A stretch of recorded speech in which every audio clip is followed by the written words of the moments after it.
eto anatrehan'Andriamanitra Andriananahary sy ny firenena ary ny vahoaka mianina aho fa hanatanteraka an-tsakany sy andavany ary ampahamarinana sy andraikitra lehibe mahafilohan'ny firenena malagasy ahy. Mianina aho fa hampiasa ny fahefana natolotrahy ary hanokana ny heriko rehetra hiarovana sy hanamafisana ny firaisam-pirenena sy ny zon'olombelona. Mianina aho fa hanaja sy hitandrina toy ny anak'Andriamaso ny lalam-panorenana sy ny lalam-panjakana hikatraka hatrany ny soa ho an'ny vahoaka malagasy tsy hakanapa.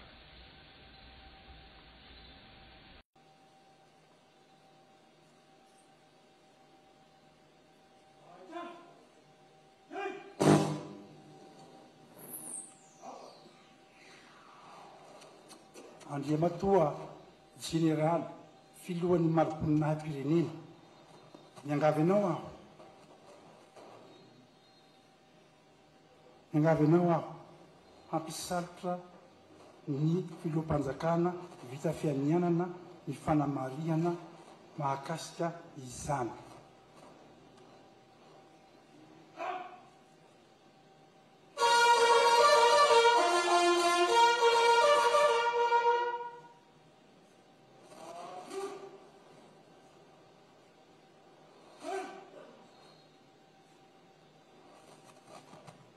Panganonan.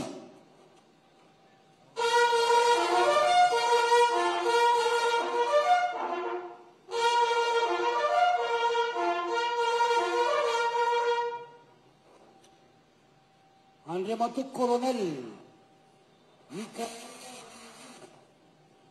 filoham-panjakana malagasy araky ny fahefana no menanay Général Axel filohan'ny mari-poninahim-pirenena malagasy dia manasalotra anao mari-poninahim-pirenena malagasy Grand Croix de première classe de l'ordre national malgache amma filoham-panjakana anao.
Paranganunana.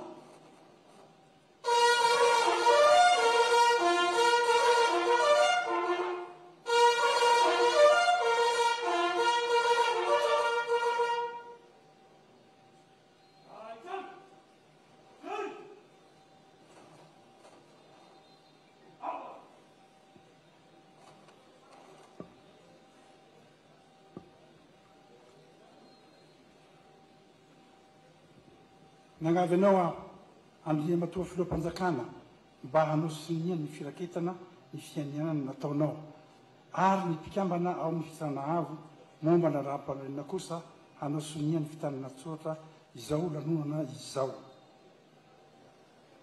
Mahazo mipetraka amin'izay tsika.